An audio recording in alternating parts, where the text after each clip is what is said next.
You are listening to Radio Long Island City, recorded at our studios near Hell Gate, 9 kilometers north of the Harbor Hill Moraine. And now, the Observatory. The Observatory, Sunday the 7th of December, 2025. It is 76 days after the fall equinox. It is 14 days before the winter solstice. By the French Republican calendar, it is the 17th day of Frimaire, the day of the cyprès, the cypress. The sun rises today at 7:07 a.m. Solar noon takes place today at 11:47 a.m. The sun sets today at 4:28 p.m. Civil twilight ends at 4:59 p.m. and nautical twilight ends at 5:33 p.m. The length of daytime today is 56 seconds shorter than yesterday. The moon is in its waning gibbous phase and is 89% full at midday. The third quarter will arrive on Thursday, the 11th of December. These are the predicted tides today for Horn's Hook. In the morning, low tide, 5:15 a.m., -3 centimeters. Near midday, high tide, 11:46 a.m., 1 meter 77. In the evening, low tide, 6:05 p.m., -15 centimeters. In our shared realm of plants and animals, the Canada geese seem to have left Hallett's Cove. It's been more than a week since they've been seen. It is possible they have simply moved to another spot, like Pot Cove north of Hallett's Point, but in all likelihood they have departed for warmer climes. Because people insist on feeding them, the geese can be tempted to overwinter in the city, but perhaps this year they have opted for the more natural rhythm of migrating south.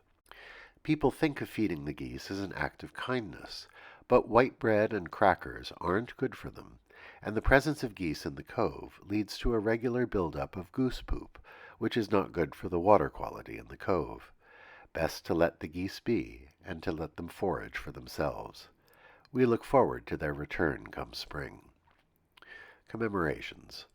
On this day in 1732, the Royal Opera House opened in Covent Garden in London, England. It is one of the great opera houses of Europe.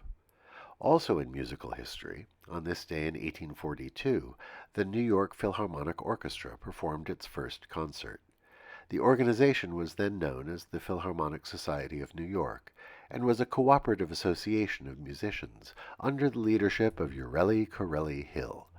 The musicians voted on what pieces would be performed and on who would conduct each piece.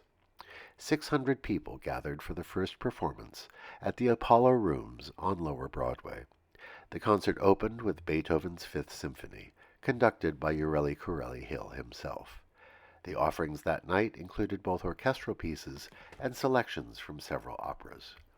Happy birthday to the New York Philharmonic. On this day in 1965, Pope Paul VI and Patriarch Athenagoras I simultaneously revoked the mutual excommunications that had split the Christian Church since the year 1054, a milestone in ecumenical relations between the eastern and western branches of Christianity. On this day in 1968, Richard Dodd returned a library book his great-grandfather had taken out in 1823 from the library of the University of Cincinnati. On this day in 1972, the last Apollo moon mission, Apollo 17, was launched.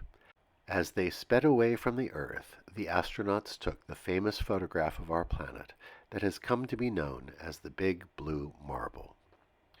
Today we wish a happy birthday to Tom Waits, born on this day in 1949.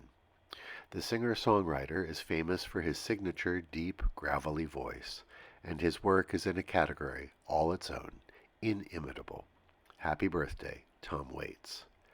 Finally, today is, of course, the anniversary of the attack on Pearl Harbor. The Imperial Japanese Navy managed to surprise the U.S. Navy in its Hawaiian port outpost. 6 Japanese aircraft carriers released 353 fighter planes, level and dive bombers, and torpedo bombers. They arrived at Pearl Harbor at 7:48 a.m. Hawaiian time. 8 American battleships were damaged. 4 of them were sunk. 2,403 Americans were killed, and 1,100 others were wounded. The Japanese only lost 130 men. The next day, President Roosevelt would address the U.S. Congress and refer to December 7th as a day that shall live in infamy. Congress declared war on Japan an hour later. Remember Pearl Harbor today. And that is the Observatory, Sunday the 7th of December, 2025.